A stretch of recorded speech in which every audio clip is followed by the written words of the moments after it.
नमस्कार मित्रों, आज हम लोग शुरू करने वाले हैं जंतु विज्ञान को। और यहाँ पर ह्यूमन बायोलॉजी और जो हम लोग का जो एनिमल बायोलॉजी, इस दोनों को लेके चलेंगे। ठीक है, जिसको हम लोग कहते हैं जूलॉजी, और जिसमें काफी डीप हम पढ़ाएंगे और जितना भी क्वेश्चन करवाएंगे आपको यूट्यूब के इतिहास में आपको कहीं मिलने वाला है नहीं, ना किसी क्लास में इतना डिटेल्ड आपको मिलेगा। ठीक है, ये क्लास थोड़ा लंबा जाएगा, वीडियो पर वीडियो आएंगे, क्लास पर क्लास चलेंगे, 15 क्लास लेंगे, लेकिन इसके पढ़ने के बाद एक भी क्वेश्चन आपको बीपीएससी लेवल तक के एग्जाम में नहीं छूटेगा, यानी नहीं छूटेगा। इस बात की गारंटी हम देते हैं और नंबर अपना मेंशन कर देंगे। अब ना लड़बो तो हमरा से बोलबो, एकदम बीपीएससी में क्वेश्चन बायोलॉजी का लड़ा देंगे। और इतना डीप खुद पढ़िएगा, खुद समझ लीजिए। और बार बार बोल रहे हैं कि जितना भी महासंग्राम, महायुद्ध, महाकर्मकांड चल रहा है ना, यूट्यूब पर 1000 महा क्वेश्चन, एक से आप लोग दूर रहिएगा। एग्जाम आ चुका है बाबू, ये सब मत कीजिए। कुछ हेने से रोड़ा हेने के ईटा जोड़ के जो पढ़ा रहा है ना, हिस्ट्री का महासंग्राम सेट, एगो पूछेगा अकबर से, एगो पूछ रहा हुमायूं से, तो एगो पूछ रहा जाके अलग पढ़ रहा है, एगो गुरु नानक से पूछ दिया, एगो कुछ पूछ दिया। तो मत कीजिए, चैप्टर वाइज सेट मारिए, अभी टाइम है। और उसके बाद ऑथेंटिक सेट को उठाइए और ऑथेंटिक सेट को आप लोग को मारना होगा उसमें। ठीक है, तो चलिए शुरू करते हैं बिना ज्यादा टाइम गवाए हुए। जंतु शारीरिकी एवं कारिकी एवं व्याधियां, इनमें सब कुछ पढ़ेंगे। जंतु के शरीर के बारे में पढ़ेंगे, उसका पार्ट तो बॉडी के बारे में पढ़ेंगे, इनमें विटामिन के बारे में पढ़ेंगे, उसके शरीर को क्या क्या आवश्यकता है, उसके बाद कौन कौन सा अंग का काम करता है, और कौन कौन सा उसके रोग हो सकता है, कौन कौन अंग में कौन कौन सा रोग होगा, कौन तत्व की कमी से क्या रोग होता है, ये भी हम लोग पढ़ते जाएंगे। काफी डिटेल्ड चैप्टर है। ठीक है, इसको हम रोज छोटे छोटे वीडियो भी बनाएंगे और एक प्लेलिस्ट बना के उसमें पूरा का पूरा आपको ऐड कर देंगे हम लोग। ठीक है, तो जो नया है उसको अच्छा से जुड़ जाए, बढ़िया से पूरा मिल जाएगा आप लोग को। आगे बढ़ते हैं। ठीक है, महादेव का नाम लेके बायोलॉजी की क्लास को हम लोग आगे पढ़ाते हुए देखिए, क्वेश्चन यही से बनेगा आपको। बॉटनी से क्वेश्चन तो नहीं बनता है जितना आपको जूलॉजी से क्वेश्चन आपको बनेगा। आगे बढ़ते हैं। इसमें कोशिकीय जीवों में विभिन्न प्रकार की कोशिकाएं सुसंगठित होकर अपने अपने उत्तक बनाती हैं, और ये जो उत्तक होते हैं, उत्तक संगठित होगा तो क्या बनाएगा हम लोग का अंग। ठीक है, ऐसे समझो, कोशिका जो है हम लोग का, कोशिका मिलेगा तो बनेगा हम लोग का उत्तक, उत्तक मिलेगा तो बनेगा हम लोग का अंग, और बहुत सारे अंग मिलके बनते हैं अंग तंत्र। ठीक है, और अंग परस्पर जुड़ क्या बनेगा हम लोग के अंग तंत्र बनते हैं, ऑर्गन सिस्टम बनते हैं, श्वसन तंत्र, पाचन तंत्र। तो पाचन तंत्र बात करें तो बहुत सारे उसमें अंग आ जाएंगे, मुंह से लेकर के तो छोटी आंत तक आ जाएगा उसमें, और भी बहुत सारे अंग आ जाएगा, लीवर, किडनी, फलान ठेकान सब तुम्हारा आ जाएगा उसमें। तो सब डिटेल पढ़ना है कोना में क्या क्या होता है। अंग तंत्र मिलकर पूर्ण शरीर बनाते हैं, और प्रत्येक अंग तंत्र की एक या एक से अधिक विशिष्ट जैविक क्रियाओं को देखता है अंग तंत्र। जैसे श्वसन में सांस लेगा हम लोग का, श्वसन में सांस ले रहा है, तो इसमें क्या है, बहुत सारे अंग मिले हैं आपको, फेफड़ा है, डायफ्राम है, मिल के क्या कर रहा है, नासिका से हम लोग को सांस जा रहा है, तो मिल के श्वसन तंत्र बना लिया। सांस गया अंदर में, खून से मिला, ऑक्सीजन प्रदान किया खून को, तो पूरा पूरा क्या है, वो सिस्टम है, समझ में है ना। तो अंग तंत्र एक या एक से अधिक काम कर सकते हैं। आगे बढ़ते हैं।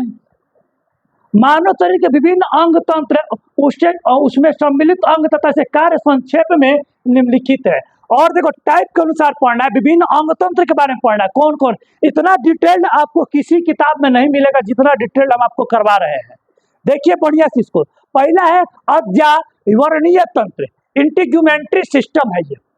एक बारे में क्या है, इसमें क्या था, त्वचा से संबंधित रचनाएं आती हैं। त्वचा के बारे में, ये भी तो एक अंग तंत्र है ना जी, त्वचा भी क्या एक तरह से हम लोग का अंग तंत्र, एक बारे में पढ़ना है, त्वचा के बारे में पढ़ना है। यह तंत्र शरीर के आवरण बनाता है और उसकी सुरक्षा को करता है। सोच के तोरा शरीर के ऊपर त्वचा नहीं रहेगा तो क्या होगा, डायरेक्ट लीवर किडनी सब खत्म, है ना। कोई सोचे कि तू सूता है, तोरा कोई लीवर से किडनी से छेड़ के चल जाए तो कैसा लगेगा, है ना। कोई दिल तो ऐसे हिला दे, धड़कन रुक जाएगा, है ना। मान लो कि तुम्हारा त्वचा नहीं रहेगा तो क्या होगा, सोया तुम्हारा फेफड़ा के अंदर दिल धड़कते हुए नजर आ रहा है, कोई चुरा के ले गया तो तुम गा सकता, थोड़ा तब गाओगे, दिल चुरा ले चांद से चेहरे वाले, तो चल गया। दिल जब चोरेगा तो गाना गाने के चक्कर में नहीं रहेगा वहां पे, है ना। आगे बढ़े। हाँ, कितना चलागी रवि बोल रहा है, मेरा मिलती तो गाँव में भूतनी बराबर, कौन फेयर लेवल की उड़ते ना, अंतर मांसपेशी हड्डी दिखता है उसका, है ना। आगे बढ़ते हैं। हाँ, पेशीय तंत्र, ये तो इसमें समस्त पेशियां होती है। अब बांस के नीचे का है तरफ हुआ मांसपेशी। अभी टाइप बता रहे हैं, डिटेल सब आगे कर पढ़ाएंगे। अभी हम बता रहे क्या टॉपिक है करा में, है ना। तो पूरा अंदर मांस में पेशी है, जैसे कि मांस तो ऊपर का आवरण बना लिया, लेकिन ये हाथ पैर उठ कैसे रहा है, हड्डी से तो जुड़ा है, लेकिन उठ का है ना, तो पेशी का उठ रहा है। तो जेकर मांसपेशी मजबूत रहेगा वो बेसी चीज उठाएगा। अब हई हाथ हई दूगो हड्डी उठाने के लिए क्या जरूरी है, मांसपेशी जरूरी है। जा हड्डी है दूगो जुड़न जुड़ा है, तो क्या से जुड़ रहा है, हड्डी से मांसपेशी से। जेकर मांसपेशी मजबूत रहेगा वो है जा 100 किलो का डंबल ले कैसे उठा कैसे कर सकता है, मजबूत है। जेकर मांसपेशी कमजोर होगा तो 1.5 किलो उठा में सोचना है बहुआ। तब मांसपेशी समझ में आ गया, डिटेल आगे पढ़ना। अभी हम खाली बता रहे अंग, तो इतना डिटेल अब कहीं नहीं मिलेगा। ओकरा बाद मांसपेशी के नीचे कंकाल मिलबो। जे तरह मूर्ति का ढांचा बनाने के लिए बांस का बाती लगाते हैं, ओकरा ऊपर पूरा मूर्ति का ढांचा बनाते हैं ना हम लोग, वही तरह कंकाल। अगर शरीर से कंकाल निकाल दोगे ना तो शरीर तो लूजपूज होगा, खड़े नहीं रह सकता है ना। शरीर तुम्हारा क्या हो जाएगा, लूजपूज हो जाएगा, एकदम खड़े नहीं रह पाएगा। पूरा कंकाल शरीर के, अब देखिए, शरीर का अवलंबन ढांचा बनाता है। पूरा कंकाल जो है शरीर का क्या करता है, अवलंबन ढांचा बना, अवलंबन खड़ा है। तो कंकाल पर कपार कंकाल है, फेफड़ा में, हाथ में, सगड़ी कंकाले है। और कोमल अंगों की सुरक्षा करता है और पेशियों को जुड़ने में का स्थान देता है। देखो जो कोमल अंग, जैसे कि हृदय है तुम्हारा, और सोचो कि हृदय पर डायरेक्ट घात पड़ेगा, इस तरह मार देंगे और यहाँ पर मांसपेशियां और कंकाल नहीं रहेगी, तो हृदय की गति क्या हो जाएगी, रुक जाएगी कि नहीं रुक जाएगी। कपार में अगर ऊपर कंकाल ना रहे, खोल ना रहे, ऊपर डायरेक्ट चोट लगेगा, तो सर में चोट लगे डायरेक्ट क्या हो जा सकती है, आपकी मौत हो जाएगी। तो भगवान को पहले से हेमलेट पहना के तरह भेजे। खोपड़ी ये काफी मजबूत होता है। खोपड़ी क्या करता है, अंदर का मस्तिष्क को सुरक्षा, क्योंकि मस्तिष्क बड़ा नाजुक होता है भैया, तनिको चोट लगा इन्होंने तो इन्होंने तुम घबरा जाओगे। आज समझ में, तो मस्तिष्क काफी क्या होता है तुम्हारा, नाजुक होता है। कहानी समझ में आ रहा है। तो कंकाल तंत्र क्या करता है, पहले तो कोमल अंगों की सुरक्षा करता है, और दूसरा क्या करता है कि हड्डी को हड्डी से जोड़ कर उठावे का भी काम करेगा। मुड़ रहा है तो कंकाल के कारण मुड़ रहा है। कंकाल के बाद तंत्र को बताता है पाचन तंत्र के बारे में हम लोग पढ़ना, सब टॉपिक बता रहे हैं, है ना। आज के क्लास में पहले हम लोग देखेंगे क्या कौन कौन चीज पढ़ना है हम लोग का।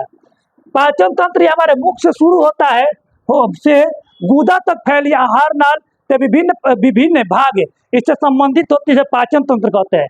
मुंह से शुरू होता है, तो मुंह पढ़ना है, मुंह के अंदर दांत पढ़ना है, दांत के अंदर जीभ पढ़ना है पाचन तंत्र में। फिर पढ़ना होकर आगे का हम लोग का नस पढ़ना है, जीवा का पढ़ना है, दांत लार ग्रंथि पढ़ना है, ग्रास नली पढ़ना है तोरा के, फिर ग्रसनी पढ़ना है तुमको, ओकरा अमाशय पढ़ना है, ओकरा बाद आंत, छोटी आंत, बड़ी आंत, यकृत, अग्नाशय, पित्ताशय, ये सब तुमको कहाँ पढ़ना है, पाचन तंत्र में पढ़ना है। अरे समझ में कितना इंपॉर्टेंट टॉपिक है। पाचन तंत्र में सबसे बेसी इंपॉर्टेंट टॉपिक है, सबसे बड़का टॉपिक है, ये हाथना चीज तोरा पढ़ना है। एक बाद क्या पढ़ना है, परिसंचरण तक। इसमें परिसंचरण में हृदय, हृदय क्या है, जस्ट लाइक अ जनरेटर। हृदय क्या हम लोग का जस्ट लाइक अ जनरेटर, पूरा शरीर में खून का परिसंचरण करवा रहा है, इनने से उनने आएगा जाएगा, सब हृदय कर रहा है। और रुधिर वाहिकाएं तथा लसिकाओं के बारे में पढ़ना है। यह तंत्र पूरे शरीर में विभिन्न पदार्थों का संवहन करता है। जब तू खाना खाता है ना, हाथ गोड़ में ताकत लगता है, तो पहला परिसंचरण तंत्र का होगा ना, खून में लगेगा, खाना जाएगा, विटामिन को शोषित करेगा, खून के विभिन्न भागों में भेजेगा, समझ में है ना। तो तुमको क्या मिलेगा, ताकत मिलेगा। आगे बढ़ते हैं, श्वसन तंत्र। इनहेल कर रहे हो और सांस को छोड़ रहे हो, देखे में तो लग रहा है कि ऊपर से लिए और छोड़ दिए, लेकिन इतना आसान प्रक्रिया नहीं है। अरे समझ में, इस तंत्र में नासिका, नाक, कंठ, वायु नालिकाएं तथा फेफड़ा आता है। इस तंत्र का कार्य हमारी श्वसन प्रक्रिया तथा फेफड़े में निश्चित ऑक्सीजन का ग्रहण कराना है, और बदले में यहाँ पर O2 होगा। ग्रहण कराने के बदले में निश्वसन माने वायु छोड़ने में कार्बन डाइऑक्साइड को कितना शरीर से बाहर निकालना है, ये भी हम लोग क्या पढ़ना है, श्वसन पढ़ना है। अब श्वसन में जब पढ़ाएंगे तो पढ़ाएंगे कि सांस लेने में कितना भाग ऑक्सीजन लेते हैं, कितना कार्बन डाइऑक्साइड जाता है, सांस छोड़ने तो कितना कार्बन डाइऑक्साइड को छोड़ते हैं हम लोग, रेशियो या परसेंटेज कितना होता है, ऊपर आगे बढ़ेंगे। और मूत्राशय उत्सर्जन तंत्र, खाना पीना खाया तो निकलबो करेगा कहियो ना कहियो, है ना, तो उसे क्या इस तंत्र में वृक्क के बारे में, गुर्दा के बारे में पढ़ना, मूत्रवाहिका और मूत्राशय के बारे में पढ़ना थोड़ा, है ना। यह तंत्र रुधिर से नाइट्रोजन तथा अन्य अपजात पदार्थों को, है ना, अपजात माने जो अधपका है, जो कि पचा नहीं है ना, अपची जो पदार्थ है उसको ग्रहण करके उसे क्या करता है, मल के रूप में बाहर निकाल देता है ना। जो खाना तुम खा लिया, देखो चीज देखेगा, एक आदमी कुछ नहीं उसको दे रहा है, हाथ ना भात और कह दिए मुरई, अचार, माड़, नीमक, दम पर खा लिया, वो बेचारा जब जाएगा तो रखबो करेगा दम पर, पोषक तत्व तो मिला नहीं। एक आदमी को खिलाया जा रहा है, उसको 2 रोटी दिया गया बटर डाल के, बड़ा जी पनीर दिया गया, सलाद दिया गया, उसको 2 गिलास जूस दिया गया, डिजर्ट में रसगुल्ला दिया गया, वो जाएगा तो रखेगा एकदम जेंटल की तरह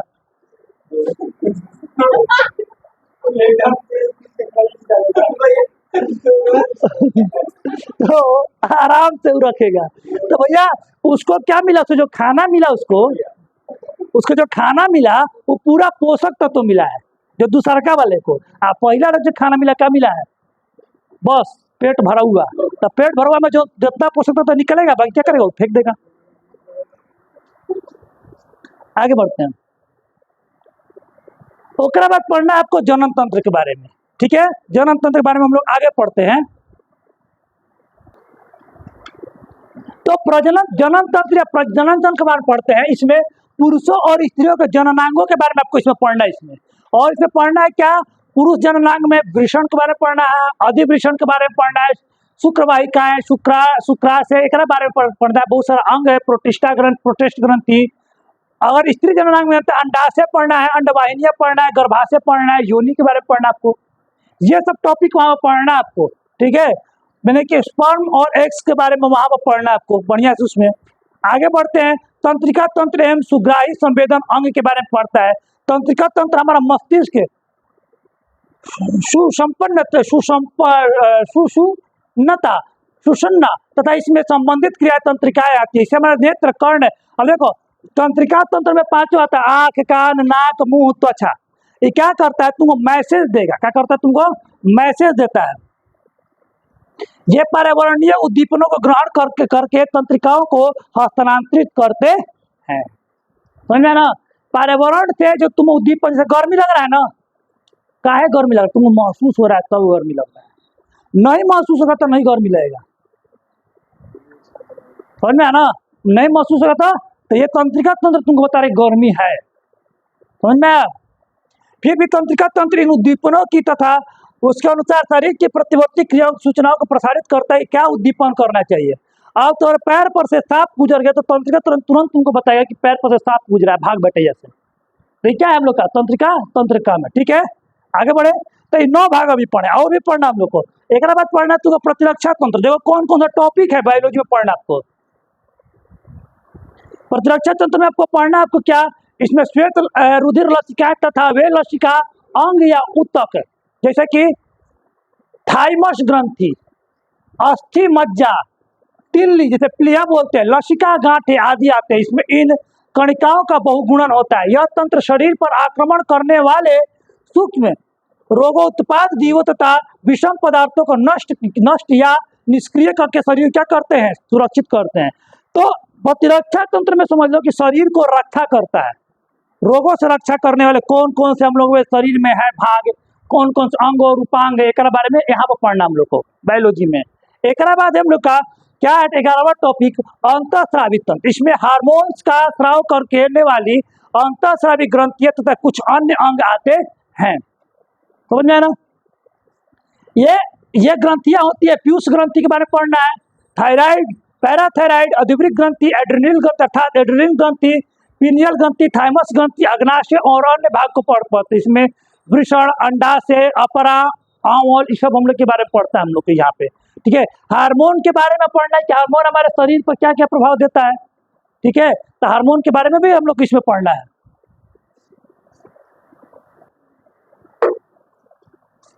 तो इतना चीज हम लोग को जूलॉजी में पढ़ना है। ठीक है, आपके आने वाले एग्जाम के लिए एक तरह समझिए कि पूरा का पूरा डिटेल्ड सिलेबस है, और जो टॉपिक मैं आपको आगे पढ़ाने वाला हूँ यही से मैं उठा के आपको पढ़ाऊंगा टॉपिक को। ठीक है, ये जो मैं आपको जो वीडियो दे रहा हूँ उसको शेयर कीजिएगा, और यहाँ से आपको शुरू होगा कहानी। ये 11 टॉपिक को हम छुएंगे। इसमें अलग अलग अंगों, अलग अलग उपांगों, विटामिन, मिनरल, सबके बारे में हम आपको पढ़ाएंगे। ठीक है, तो इस टॉपिक को सेव कर लीजिए, और इसका हम आपको पूरा पीपीटी दे देंगे। आपको डिस्क्रिप्शन में लिंक रहेगा टेलीग्राम पर, जहाँ से आपको इसको उठाइएगा और इसको लिख लीजिएगा। उसके बाद नोट्स बनाना आप अपना जूलॉजी का शुरू कीजिए। ठीक है, जिसमें मानव के साथ हम लोग विभिन्न जंतुओं के बारे में हम लोग पढ़ेंगे। समझ में आ गया? विभिन्न रोग और व्याधियों के बारे में पढ़ेंगे। थोड़ा सा लंबा क्लास जाएगा क्योंकि यह डिटेल्ड है, और खास से हम फोकस कर रहे हैं बिहार सचिवालय, बिहार दरोगा और बीपीएससी के एग्जाम के लिए। क्योंकि ये इस लेवल का अगर कोई पढ़ लेता है बायोलॉजी, उससे कोई भी चीज छूटेगा नहीं। तो धन्यवाद, इसको शेयर कीजिएगा आप लोग।